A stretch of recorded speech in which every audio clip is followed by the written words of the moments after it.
Hello everyone, 안녕하세요 여러분, and I know we're in China, not Korea, so ni hao, and welcome back to my vlog after a long time. And why were we not here earlier? Well, because we vlog when we want to and when we have something to talk about because it's knowledge. So yeah, and I didn't have anything interesting to talk about or share. But today I have.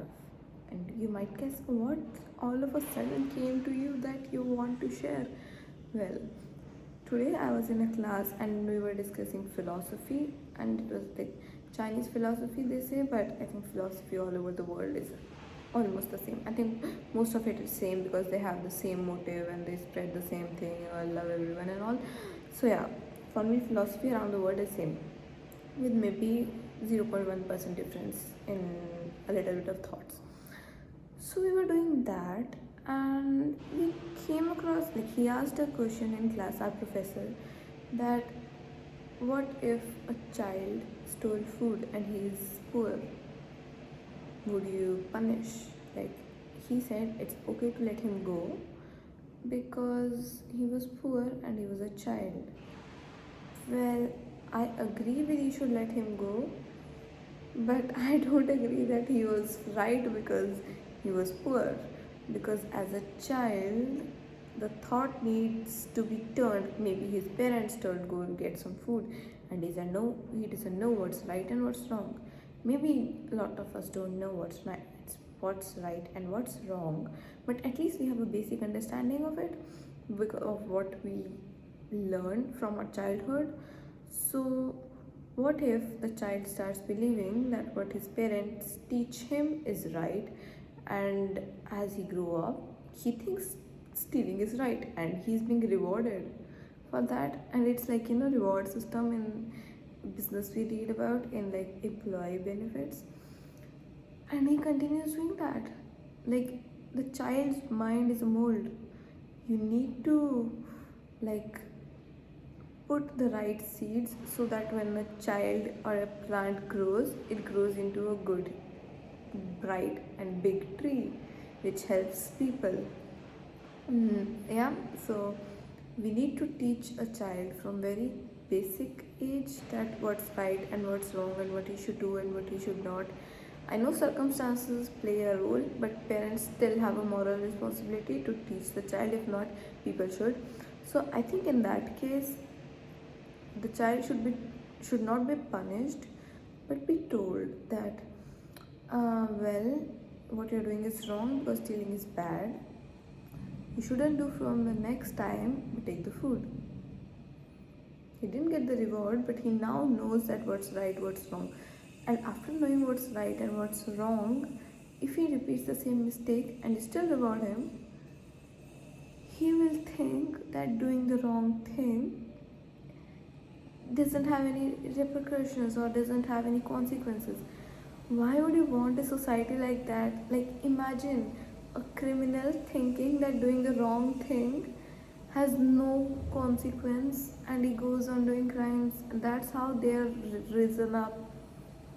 Like, I think it might be for some people too stubborn or too strict, but can you actually make a good society without being in good moral state? I don't think so. Second question was respect. According to me, respect is earned. And if you live by philosophy of loving everyone, you'll never disrespect anyone, like, consciously. And if you do, you would realize, and you realize it later, you will just go and apologize with the explanation that what were you thinking about, or you just didn't catch what you did. Yeah, but if you force someone to respect you, is it really respect? Do you think if you force someone to bow down in front of you who actually hates you to his core, is it respect or is it just satisfying your ego? And if it's satisfying your ego, oh, how does it even matter that the other person think, like what does the other person think about you, like it's your own perception. You can think, oh no, he doesn't respect me because I'm so great and he doesn't understand me. Mind has a tendency to believe everything you do is right, and whether you do it is wrong or not, and it will give you the arguments to believe you what you're doing is right.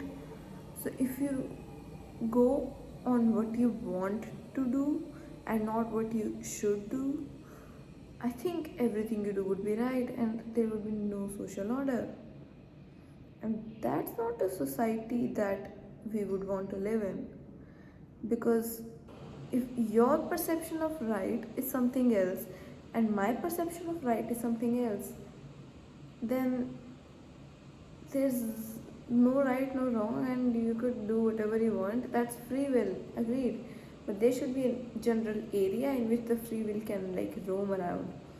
Imagine if murdering people was right for someone and they do that, going, that would be horrible, right? You agree? And imagine if a poor person is stealing in your house, would you say that he's right just because he's poor? Well, I guess not, because it's not the right thing to do. And even if they're poor, they can maybe work, they can maybe go to like NGOs and ask for food and not do the wrong thing. That's what I believe in. That if you believe that you do good to everyone and you love everyone, you would not do wrong, and that's what everyone, I think everyone should think. But here comes what's love then. Because a lot of us consider love as just attachment or attraction, but is love that simple to define? Or is it too like one liner to define love? I don't think so. I think for empathy, kindness, harmony, doing good to people, being good, like just not letting a negative thought impacting your moral behavior, your social behavior, or your thought process. That's love. And if you just maintain that, how good the society would be. Like you are thinking that this person is pissing me off, I should just punch them in the face, and then the second moment you're like, but maybe not, maybe I should let them go. But there's a boundary to that, right? If you let them go like that a lot of time, it becomes a compulsive behavior. I don't want that either. So I think philosophy is not that simple as we think it is, like right and wrong, morals, ethics. We are taught that in schools, we are taught that in colleges, it's really talked about. But I think we should really have a course to broaden the mindset of people of what different philosophers talked about, just so that we know what's